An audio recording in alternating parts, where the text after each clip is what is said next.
Hello friend, स्वागत है आपका इस वीजी चैनल में। तो फ्रेंड, इस वीडियो के माध्यम से हम डिस्कस करेंगे यूजी पीजी एनरोलमेंट रजिस्ट्रेशन के बारे में। हमारे एमपी के अंदर जितनी भी सारी यूनिवर्सिटीज़ हैं, उन सारी यूनिवर्सिटीज़ का जो हम एनरोलमेंट रजिस्ट्रेशन करना सीखेंगे। एनरोलमेंट रजिस्ट्रेशन क्या होता है फ्रेंड्स? जब आप अपना जो एडमिशन ले लेते हैं किसी भी कॉलेज में, तो एडमिशन लेने के बाद में आपको एक रजिस्ट्रेशन करना पड़ता है, जिसे हम एनरोलमेंट रजिस्ट्रेशन कहते हैं। इस रजिस्ट्रेशन के बिना आप जो एग्जाम फॉर्म होते हैं उसमें आप एडमिशन जो कि अप्लाई नहीं कर सकते हैं एग्जाम फॉर्म में, इस एनरोलमेंट रजिस्ट्रेशन के बिना। अगर आपने अब जो कि अगर आपने अपना रजिस्ट्रेशन कर लिया है, यानी कि एडमिशन ले लिया है, तो इसके बाद में आपको एनरोलमेंट रजिस्ट्रेशन करना जरूरी है। तो आज के इस वीडियो में हम जानेंगे कि एनरोलमेंट रजिस्ट्रेशन कैसे किया जाता है, यानी कि बीए बीएससी बीकॉम और एमए एमकॉम एमएससी यानी कि यूजी और पीजी दोनों का हम देखेंगे। और एमपी के अंदर सारी की सारी यूनिवर्सिटीज़ हैं, उन सब का हम देखने वाले हैं और सेम प्रोसेस रहने वाला है एनरोलमेंट रजिस्ट्रेशन करने का। तो जो भी मेरे चैनल पहली बार विजिट कर रहे हैं, रिक्वेस्ट करूंगा चैनल को सब्सक्राइब करके बेल आइकन को दबा लेना होगा पल पल की अपडेट पाने के लिए। तो चलिए दोस्तों, वीडियो को शुरू करते हैं। तो फ्रेंड्स, मैं आपको एमपी के अंदर एक यूनिवर्सिटी है जिसका नाम है जीवाजी यूनिवर्सिटी। तो फ्रेंड्स, मैं आपको जीवाजी यूनिवर्सिटी का एनरोलमेंट रजिस्ट्रेशन करके बताऊंगा। और एमपी के अंदर जितनी भी सारी यूनिवर्सिटीज़ होती हैं, जैसे कि देवी अहिल्या यूनिवर्सिटीज़ या XYZ और कोई भी जितनी भी यूनिवर्सिटीज़ हैं XYZ, उन सारी की सारी यूनिवर्सिटी का सेम प्रोसेस रहने वाला है। तो मैं आपको जीवाजी यूनिवर्सिटीज़ का करके दिखा देता हूँ। तो वीडियो फ्रेंड्स आपको पूरा देखना है, बिना स्किप किए वीडियो को देखें। अगर आप स्किप करके देखोगे आपको कुछ भी समझ में नहीं आएगा। तो चलिए दोस्तों, आज का वीडियो आप करते हैं शुरू। तो सबसे पहले मैं आपको इस वेबसाइट पर आ जाना होगा, और इस वेबसाइट पर आने के बाद में आपको इस वेबसाइट पर आने के बाद में आपको थोड़ा सा नीचे आना है, और थोड़ा सा नीचे आने पर आपको इस जगह पर एक लिंक दिखाई देने वाला है। क्या लिंक है वो मैं आपको दिखा देता हूं। यहाँ पर आपको एक लिंक दिखाई देगा, एनरोलमेंट रजिस्ट्रेशन। तो एनरोलमेंट रजिस्ट्रेशन यानी कि नामांकन रजिस्ट्रेशन। तो यहाँ पर आपको क्या करना होगा, इसको मैं जूम कर लेता हूँ और यहाँ पर आपको अच्छे से समझ में आ जाएगा। यहाँ पर देख पा रहे हैं आप, यहाँ पर आपको दिखाई देगा एनरोलमेंट रजिस्ट्रेशन यूजी पीजी 2019-20। तो इस लिंक पर आपको ओके कर देना होगा 2019-20 पर। अब एक लिंक और दिया गया है नीचे फ्रेंड्स, आप बोलोगे ये किसका लिंक है? 2000 एनरोलमेंट रजिस्ट्रेशन SOS 2019-20। SOS का मतलब क्या होता है फ्रेंड्स? SOS में रजिस्ट्रेशन वो लोग करते हैं जो स्वयं जीवाजी यूनिवर्सिटीज में जाकर यानी कि स्टडीज करना चाहते हैं, यानी कि किसी भी अन्य कॉलेज में ना स्टडीज करके खुद जीवाजी यूनिवर्सिटीज या जो भी यूनिवर्सिटीज है, जैसे कि DAVE देवी अहिल्या वाली जो यूनिवर्सिटी है, उन यूनिवर्सिटी में जाकर स्टडी करते हैं, उनके लिए रहता है SOS। लेकिन जो इनकी जो इनसे रिलेटेड जो कॉलेज होते हैं, इनसे संबंधित होते हैं, तो उन कॉलेजों में स्टडीज करते हैं, उनके लिए रहता है एनरोलमेंट रजिस्ट्रेशन यूजी पीजी 2019-20। तो इसके लिए आपको यहाँ पर इस जगह पर ओके करना होगा। तो हमको ये वाली लिंक पर ओके कर देना होगा, और यहां से हम ओके कर देते हैं।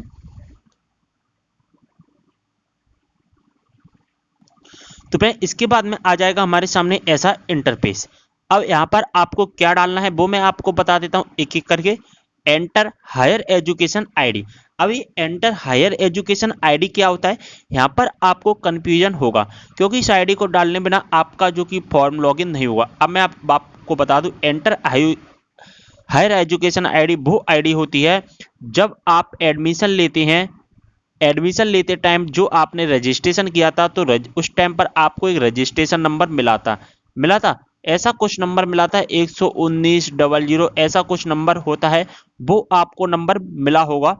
तो वही जो रजिस्ट्रेशन नंबर होता है उसी को हम एंटर हायर एजुकेशन आईडी कहते हैं। ठीक है, इसके बाद में यहाँ पर आपको डेट ऑफ बर्थ डाल देना होगा, जो भी आपकी डेट ऑफ बर्थ है। यहाँ से आपको सिलेक्ट ईयर टर्म, इसमें क्या करना होगा, तो यहाँ से हम सिलेक्ट करेंगे और हमारे सामने ऐसा इंटरफेस आ जाएगा। तो हमको एक ही ऑप्शन दिया है इसमें, तो हम यहाँ से मई 2019 को जो कि सिलेक्ट कर लेंगे। इसके बाद में क्या करना होगा, यहाँ पर जो कैप्चा दिया गया है वो यहाँ पर फिल करना है, और यहाँ से आपको कर देना होगा सर्च। तो चलिए दोस्तों, एक कैंडिडेट का मैं यहाँ पर डाल देता हूँ और देखते हैं हमारे सामने कैसा इंटरफेस आता है। तो फ्रेंड इसके बाद में हमारे सामने ऐसा इंटरफेस आ जाएगा। यहाँ पर आपको दिखाई देगा, यहाँ पर आपको सबसे पहले आपकी जो आईडी होगी वो यहाँ पर आपको दिखाई दे जाएगी, और यहाँ पर आपकी जो एडमिशन डेट होगी वो आपको यहाँ पर दिखाई दे जाएगी। यानी कि आपने एडमिशन कितनी तारीख को लिया है वो आपको यहाँ पर एडमिशन डेट दिखाई दे जाएगी। और यहाँ पर जो आप जो अपना रजिस्ट्रेशन आईडी डालोगे, जो हायर एजुकेशन आईडी डालोगे, उस आईडी के माध्यम से जो भी आपका डाटा सेव होगा वो सारा का सारा डाटा यहाँ पर आपको ऑटोमेटिक फिल किया हुआ मिलेगा। यानी कि आपको कोई भी फिल करने की ज़रूरत नहीं है। ना तो आपको अपना डिस्ट्रिक्ट सेलेक्ट करना होगा, ना आपको कॉलेज नेम सेलेक्ट करना होगा, ना आपको प्रोग्राम नेम, एडमिशन टाइप कुछ भी सिलेक्ट नहीं करना होगा। इस एजुकेशन आईडी से, यानी कि इस हायर एजुकेशन आईडी से जो भी डाटा है, इसमें जो भी आपका जो डाटा होगा वो सारा का सारा यहाँ पर आपको ऑटोमेटिकली शो करेगा। यहाँ पर आपको कोई भी डाटा फिल करने की ज़रूरत नहीं पड़ेगी। तो इसके बाद में यहाँ पर आपका फादर्स नेम वगैरह सब कुछ यहाँ पर ऑटोमेटिकली दिखाई देगा। यहाँ पर आपका जो नेम होगा वो आपको दिखाई देगा। इस जगह पर आपको क्या करना होगा फ्रेंड्स, नेम इन हिंदी। यहाँ पर जो आपका जो नेम है वो हिंदी में आपको डालना होगा। यहाँ पर मैं आपको जूम करके दिखाता हूँ। देखिए इस जगह पर जो आपका नेम है वो तो ऑटोमेटिकली आ जाएगा, जैसे यहाँ पर आप फर्स्ट नेम और लास्ट नेम यहाँ पर आपको ऑटोमेटिक आ जाएगा। लेकिन जो नेम इन हिंदी है, यहाँ पर आपको अपना नाम डालना पड़ेगा, वो भी हिंदी में। जैसे कि इनका नाम प्रमोद है तो प्रमोद ऐसे लिखना होगा। अब ये हिंदी में आप लिख लोगे, ये तो आप सभी को जानते हैं, गूगल ट्रांसलेटर से आप ट्रांसलेट करके भी आप इसको हिंदी में कर सकते हैं। इसके बाद में यहाँ पर आपकी जो भी डेट ऑफ बर्थ होगी वो यहाँ पर आपको फिल किए हुए ऑटोमेटिक मिल जाएगी, और जो भी आपका जेंडर होगा वो आपको यहाँ पर ऑटोमेटिकली मिल जाएगा। डोमिसाइल वगैरह यहाँ पर ऑटोमेटिकली आपको सिलेक्ट मिलेगा। फादर्स नेम यहाँ पर आपको मिलेगा ऑटोमेटिकली, और मदर्स नेम जो भी है आपका वो यहाँ पर ऑटोमेटिकली यहाँ पर मिल जाएगा। अब आपको क्या करना होगा, जो भी आपका मैरिटल स्टेटस है वो आपको यहाँ से सिलेक्ट कर लेना होगा। यानी कि जो कि आप मैरिड हैं, अनमैरिड हैं, जो भी है आपका। अगर आप मैरिड होते हो तो यहाँ पर आपका जो हस्बैंड नेम या वगैरह जो भी आपको यहाँ पर डालना होता है, जे हस्बैंड नेम ओनली गर्ल्स के लिए डालना होता है, इनकी जो मैरिड गर्ल्स होती हैं उनके लिए, ठीक है।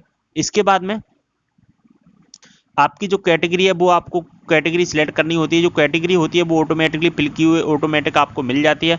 और सब कैटेगरी में आपको यहाँ से माइनॉरिटी, हैंडी, अगर आप माइनॉरिटी के अंदर आते हैं तो माइनॉरिटी यस कर लेना, यानी सिलेक्ट कर लेना होगा। हैंडीकैप्ड के अंदर आते हैं तो हैंडीकैप यानी कि जो भी आपके आते हैं वो आपको सिलेक्ट कर लेना होगा। नहीं तो आप इसको ब्लैंक भी छोड़ सकते हैं, क्योंकि यहाँ पर जो भी स्टार दिए हैं, यानी कि सब कैटेगरी के ऊपर यहाँ पर देख पा रहे हैं कोई भी ऐसा रेड कलर का जो भी स्टार नहीं दिया गया है।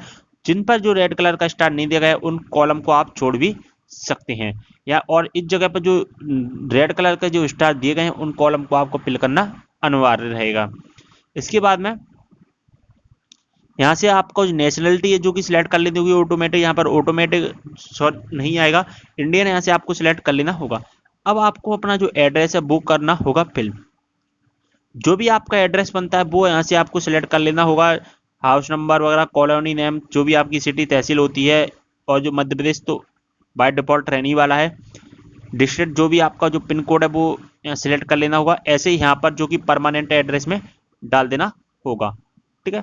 इसके बाद में आपको क्या करना होगा, अगर आप यहाँ पर जो एड्रेस डालते हो, फ्रेंड्स एक बात और मैं बताता हूँ, जहाँ पर जो एड्रेस डालते हो वही सेम एड्रेस यहाँ पर आ जाएगा।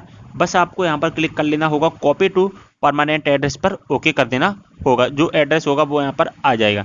इसके बाद में अदर डिटेल्स में आपको अपना जो मोबाइल नंबर डाल देना होगा। फ़ोन नंबर होता है तो फ़ोन नंबर्स डाल दीजिए। जैसे आप फ़ोन नंबर्स आप किसी के पास नहीं रहते हैं तो जो भी आपका मोबाइल नंबर होता है वो आपको मोबाइल नंबर डाल देना होगा, और जो भी आपकी ईमेल आईडी है वो ईमेल आईडी आपको डालनी होगी। देखिए रेड कलर का स्टार दिया है तो आपको ईमेल आईडी अनिवार्य रूप से ही डालनी होगी, आप इसको ब्लैंक नहीं छोड़ सकते हैं। इसके बाद में एक कॉलम हमको दिखाई देता है previous education detail. Previous education details का क्या मतलब है, जैसे कि आप यूजी वाले हैं, मैं आपको सबसे पहले बता दूं, जैसे आप यूजी वाले यानी कि बीए, बीएससी और बीकॉम वाले हैं, ठीक है। यानी कि आप बीए का चाहे एनरोलमेंट रजिस्ट्रेशन करा रहे हैं, चाहे आप बीएससी का करा रहे हैं, चाहे बीकॉम का करा रहे हैं। तो प्रीवियस एजुकेशन डिटेल्स का मतलब क्या होता है, तो यूजी से पहले आपने क्या किया है, तो यूजी से पहले आपने तो ओनली क्या किया है, अभी 12th ही किया होगा।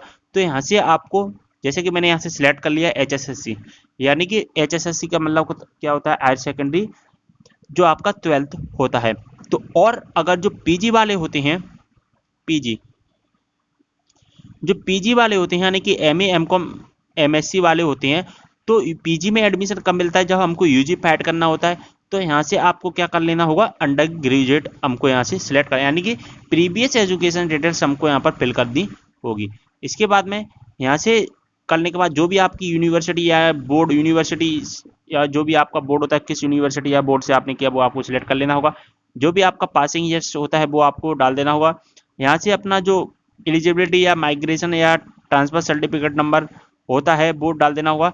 जैसे कि आप 12th क्लास की जो मार्कशीट लेकर आते हो, तो उस 12th क्लास की मार्कशीट के साथ में आपको एक माइग्रेशन सर्टिफिकेट मिलता है, तो वो माइग्रेशन सर्टिफिकेट का नंबर डाल सकते हैं।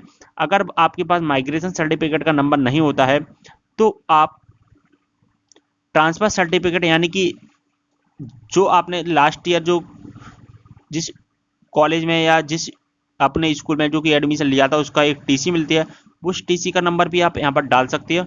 और एक होता है एलिजिबिलिटी। एलिजिबिलिटी का मतलब क्या होता है फ्रेंड्स, एलिजिबिलिटी का मतलब या जो 12th क्लास की अगर मार्कशीट आ जाती है आपको, तो जो 12th क्लास की जो मार्कशीट का जो नंबर होता है वो नंबर आप यहाँ पर डाल सकते हैं। तो ये तीनों में से आप कुछ भी डाल सकते हैं।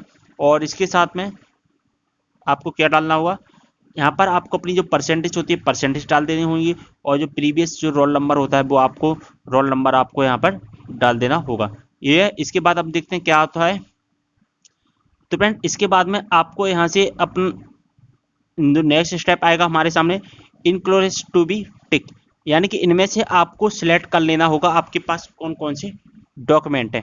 जैसे कि प्रूफ ऑफ डीओबी यानी कि date of birth. Proof of DOB का मतलब क्या होता है, यानी कि ऐसी कोई डेट ऑफ बर्थ, ऐसी कोई प्रूफ या जिसे आप प्रमाणित कर सको कि आपकी जो डेट ऑफ बर्थ बिल्कुल सही है। तो डेट ऑफ बर्थ प्रूव करने के लिए हमारे पास सबसे बढ़िया साधन होता है, बढ़िया चीज़ होती है, अच्छी चीज़ होती है 10th क्लास की मार्कशीट। 10th क्लास की मार्कशीट में सब कुछ आ जाता है।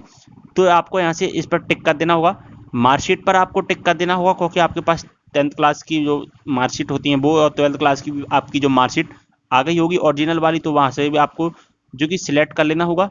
माइग्रेशन सर्टिफिकेट 12th की मार्कशीट के साथ में जो माइग्रेशन सर्टिफिकेट मिलता है, और जो यूजी के साथ में भी एक जो माइग्रेशन सर्टिफिकेट मिलता है, वो आपको यहाँ पर माइग्रेशन सर्टिफिकेट डाल देना होगा।